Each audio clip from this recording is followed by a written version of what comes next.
நம்ம வீட்டில் இறை சக்தி அதிகரிக்கவும் எதிர்மறை ஆற்றல்கள் எதுவும் நம்மளை அண்டாமல் இருக்கிறதுக்கு இந்த டிப்ஸை நீங்கள் ஃபாலோ பண்ணிங்கன்னா உங்கள் வீட்டில் வந்து எப்பயுமே வந்து தெய்வம் அருள் மிக்கதாக இருக்குங்க.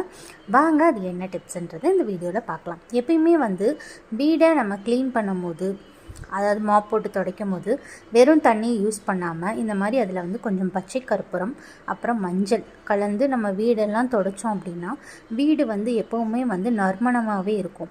அதே மாதிரி வந்து நீங்கள் மாப் யூஸ் பண்ணுறப்ப வந்து ஒரே தண்ணியவே வந்து யூஸ் பண்ணாதீங்க. 2 பக்கெட்டில் தண்ணி எடுத்துக்கோங்க. ஃபஸ்ட்டு அந்த பச்சை கற்பூரம் போட்டதில் வந்து முக்கி வீடை தொடச்சிட்டு அதை புழிஞ்சிட்டு திரும்ப இன்னொரு பக்கெட்டில் தண்ணி வச்சுருக்கோம்ல அதில் நல்லா நனைச்சி புழிஞ்சிட்டு அதுக்கப்புறம் இது பண்ணுங்கள். அப்போ தான் வந்து உங்களுக்கு வீடை வந்து நல்லா க்ளீன் பண்ண மாதிரி இருக்கும்.